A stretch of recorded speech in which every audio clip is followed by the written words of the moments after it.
हाँ, तो अब हमारा ये नेक्स्ट वीडियो है कॉम्प्लेक्स नंबर का, जिसमें आपका बहुत ही स्वागत है। ठीक है, तो हम पिछले वीडियो में ऑर्गुमेंट, मॉडुलस और कॉन्जुगेट्स के बारे में बात कर चुके हैं। तो अब कॉम्प्लेक्स नंबर में अगले अगले चीज के बारे में पढ़ते हैं, जो कि है क्यूब ऑफ यूनिटी। ठीक, क्यूब ऑफ यूनिटी का मतलब क्या है, ये देखिए 1, -1 plus √3 I upon 2, -1 minus √3 I upon 2। ठीक, ये हमारा होता है 1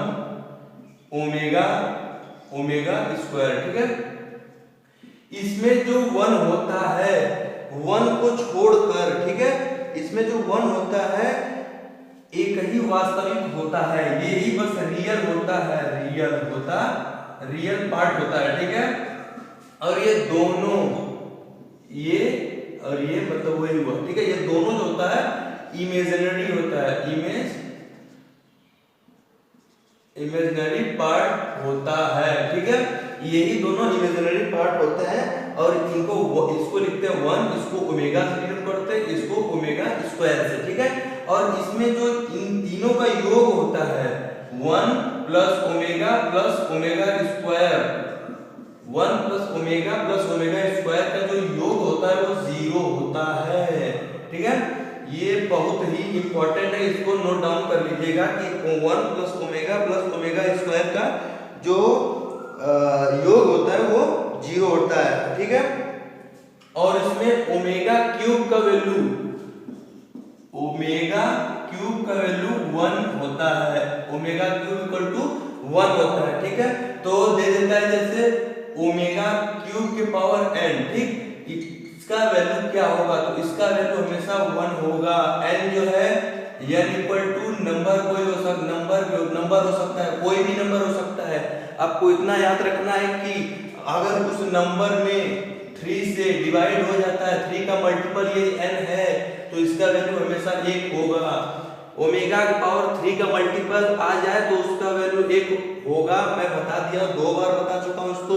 ठीक है, इसको भी नोट डाउन आप लोग कर लीजिए। ठीक है, तो जैसे ये है। ठीक है, तो इसमें अगर पावर जो हो n टाइम्स हो, ठीक, n टाइम्स हो, ठीक है, देखिए 1 प्लस ओमेगा की पावर n प्लस ओमेगा 2 की पावर n, इसका वैल्यू क्या होगा। ठीक है, इसका वैल्यू 0 होगा और 3 होगा। ठीक है, 0 कब होगा और 0 कब नहीं होगा। ठीक है, 0 कब होगा और 3 कब होगा, तो 0 कब होगा जब n जो होगा 3 का गुणज नहीं होगा, गुणज मतलब मल्टीपल नहीं होगा, ठीक है। 1 प्लस, अगर ये 0 तभी होगा, जब n का वैल्यू जो होगा 3 का मल्टीपल नहीं होगा। ठीक है, n अगर 3 का मल्टीपल होगा तो 3 आएगा। ठीक है, अगर यहाँ पे n जो है 3 का मल्टीपल नहीं होगा, ठीक, ये 3 का गुणज होगा। ठीक, कहने का मतलब ये है कि 1 प्लस ओमेगा की पावर n प्लस ओमेगा की पावर 2n, इसका वैल्यू 0 और 3 होगा। 0 कब होगा, 0 तब होगा जब n जो होगा हमारा 3 का मल्टीपल्स होगा। अगर n की वैल्यू 3 से कोई भी मल्टीपल होगा तो उसका वैल्यू 0 होगा। अगर वही n जो हमारा 3 का मल्टीपल नहीं होगा तो 0 होगा, और 3 का मल्टीपल होगा तो ये 3 होगा। ठीक है, इसका वैल्यू ये निकल जाता है। और आपको एक और बात बतानी है, ठीक है, जो I से इमेजिनरी। हाँ, तो हमने आपको अभी बता दिया क्यूब रूट्स ऑफ यूनिटी। ठीक है, तो अब इसमें हम इमेजिनरी के बाद में बात करते हैं। ठीक है, जैसे इमेजिनरी पार्ट क्या हो सकता है, I प्लस I की पावर n, I की पावर 1, I की पावर 2 प्लस I की पावर 3 प्लस I की पावर 4। कहने का मतलब क्या, I की पावर n प्लस I की power n plus 1 plus I की पावर 1 प्लस 2 प्लस I की power n plus 3 dot dot dot I की पावर n प्लस m, ठीक, ये हो तो इसका वैल्यू कितना होगा? तो इसका वैल्यू हमेशा ही 0 होगा। ये बहुत ही इंपॉर्टेंट क्वेश्चन है जो कि मैं शॉर्टकट में आपको डायरेक्टली इसका आंसर बता रहा हूँ। इस पे मैं आपको एक एग्जांपल भी दे देता हूँ, ठीक है। इस पे मैं आपको एग्जांपल दे देता हूँ, जैसे इसको मान लेते हैं i plus i square plus i cube plus i के पावर 4। तो इसमें मैंने बताया कि n plus 1 n plus 2 n plus 3 plus dot dot dot n के पावर n प्लस m, ठीक है। तो इसमें 1 है, 2 है, 3 है, 4 है, तो इसका डायरेक्टली आप आंसर क्या लिखेंगे? 0, ठीक है। तो इसका आंसर डायरेक्टली होगा 0। तो आपको ऐसे करना है। और कुछ चीजें बता देता हूँ जिसका डायरेक्टली आपको याद रखना है ताकि किसी भी क्वेश्चन को सॉल्व करने में आपको ज्यादा टाइम ना लगे, ठीक है। 1 प्लस आई अपॉन 1 माइनस आई का वैल्यू हमेशा आई होता है, ठीक है। अगर ये साइन चेंज हो जाए तो इसका वैल्यू भी चेंज हो जाएगा। जैसे देखिए 1 माइनस आई अपॉन 1 प्लस आई है, ठीक है। ये ऊपर प्लस था, यहाँ माइनस था, और इसमें माइनस है और नीचे प्लस है, तो इसका वैल्यू माइनस आई हो जाएगा, ठीक है। तो ये भी बहुत इंपॉर्टेंट है, डायरेक्टली आपके क्वेश्चन में ये मिलता है, तो आप लोग उस पे इसका ऊपर नीचे परमेयीकरण करके सॉल्व करते हैं, लेकिन उसमें आपको ज्यादा टाइम लग जाएगा। डायरेक्टली इसका आंसर याद कर लीजिए कि ये होगा, ठीक है। तो अगला जो हमारा है ये है 1 प्लस आई का स्क्वायर। इसको सॉल्व करेंगे आप तो क्या आएगा? 1 plus i square plus 2i, ठीक है। तो इसको सॉल्व करेंगे तो आई स्क्वायर का वैल्यू मैंने बताया कि -1 होता है। 1 माइनस 1 प्लस 2i, तो ये कितना हो गया? कट के 2i बच जाता है, ठीक है। तो आपको डायरेक्टली इसका वैल्यू क्या याद करना है? 1 प्लस आई का होल स्क्वायर का वैल्यू क्या होता है? 2i होता है। आपको डायरेक्टली इसको याद करना है। और इसमें 1 माइनस आई का स्क्वायर क्या होगा? सेम प्रोसेस है, बस क्या हो जाएगा यहाँ पे -2i लग जाएगा। आपको इतना याद रखना है कि अगर बीच में प्लस है तो ये +2i होगा, और ये बीच में माइनस है तो -2i होगा। जैसे कि इसमें है ऊपर प्लस है नीचे माइनस, ऊपर प्लस है तो यहाँ भी प्लस है, ऊपर माइनस है तो यहाँ भी माइनस है, ठीक है। तो आपको ये बहुत ही याद रखना है क्योंकि ये डायरेक्टली क्वेश्चन मिलते रहते हैं आपको। तो किसी भी कॉम्प्लेक्स को हम पोलर फॉर्म में कैसे लिख सकते हैं, ठीक है। तो पोलर फॉर्म में लिखने के लिए हमें ये इंपॉर्टेंट होता है कि कोई भी इमेजिनरी पार्ट हो, कोई भी कॉम्प्लेक्स नंबर हो, उसे हम पोलर फॉर्म में लिख सकते हैं। जैसे x प्लस आई वाई है, तो इसको पोलर फॉर्म में कैसे लिख सकते हैं? r cos थीटा प्लस आई साइन थीटा, ठीक है। ये फॉर्मूला है, इसको पोलर फॉर्म में बना सकते हैं। यहाँ पे r जो है, r क्या है? r इक्वल टू होता है मॉड z। मॉड z क्या है? मॉड z मैंने आपको बताया था कि मॉडुलस होता है, ठीक है। मॉड z का मैंने बताया था कि √x² प्लस y² करेंगे तो r equal to mod z equal to ऐसे निकाल देंगे, ठीक है। इसमें ये x है, ये y है, इसका स्क्वायर करने पे हमें ये मिल जाएगा। और इसमें थीटा क्या है, ठीक है।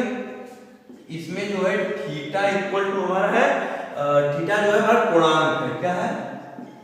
कोणांक। थीटा हमारा कोणांक है, ठीक। थीटा इक्वल टू होता है हमारा, पहले थीटा इक्वल टू हमारा हो जाएगा tan inverse y by x, ठीक। ये हमारा हो जाता है theta equal to y by x हो जाता है, ठीक है। इसको ऐसे लिखते हैं हम लोग। और ये जो हमारा थीटा आया है tan inverse y by x से क्यों आया है ये भी मैं आपको बताता हूँ, ठीक है। ये इसलिए हमारा आया है क्योंकि थीटा जो होता है वो आर्गुमेंट z के इक्वल होता है, ठीक है। आर्गुमेंट z जो है पहले करेंगे तो इसका मल्टीप्लाई करेंगे और r cos थीटा होगा, इसमें मल्टीप्लाई करेंगे ये r cos थीटा होता है, ठीक है। फिर इसका मल्टीप्लाई इसमें करेंगे, ठीक है। तो आर्गुमेंट z इक्वल टू ये हो जाएगा r sin थीटा, ठीक। तो इससे हम इसको डिवाइड कर देते हैं। हमेशा इमेजिनरी वाले से रियल को डिवाइड कर देते हैं, ठीक है। तो आर्गुमेंट z इक्वल टू हो जाएगा r sin theta upon r cos theta.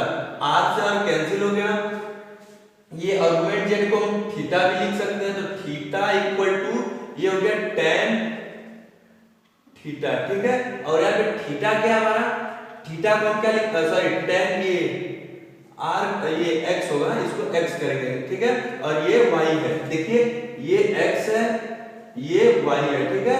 तो इसमें ये x हो जाएगा, ये सॉरी ये y हो जाएगा, ये x हो जाएगा, ठीक है।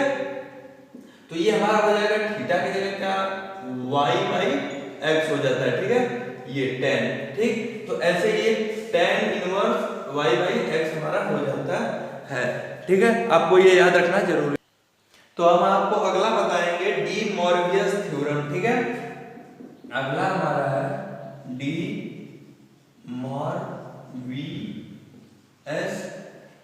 मॉर्वियस थ्योरम, ठीक है। डी मॉर्वियस थ्योरम हमारा क्या है, ये होता है cos theta plus i sin theta के पावर n, ठीक। डी मॉर्वियस थ्योरम ये होता है।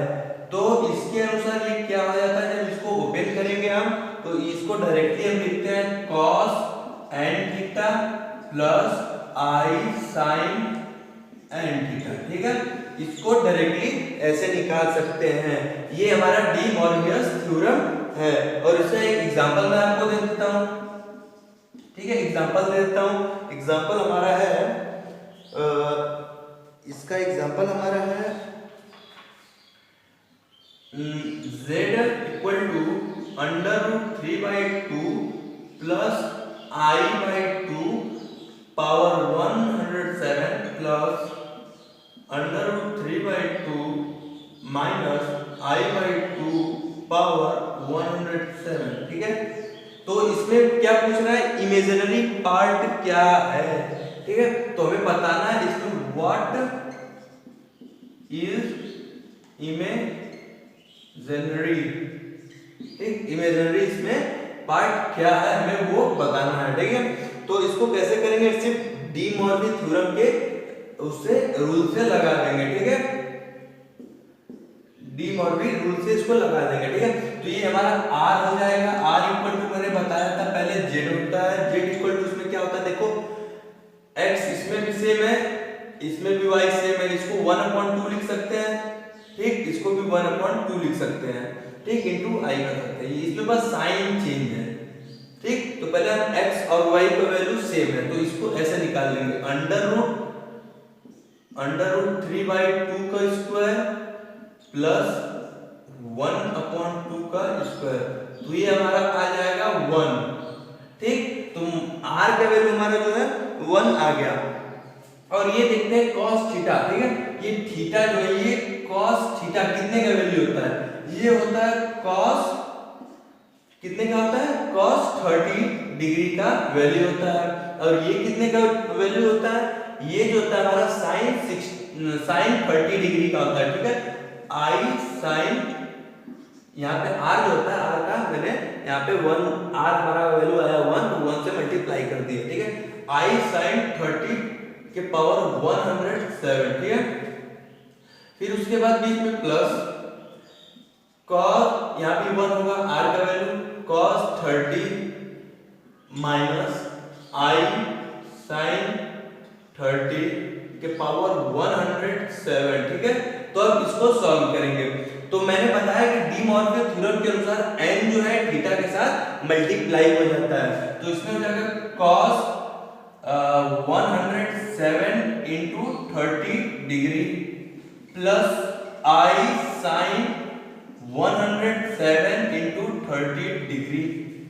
अब प्लस इसको भी अलग कर देंगे, cos 107 into 30 degree minus i sin 107 into 30 degree. तो ये देखिए हमारा प्लस है और ये माइनस है, तो ये इससे कैंसल आउट हो जाएगा, ठीक है। तो ये कितना बचेगा 2 cos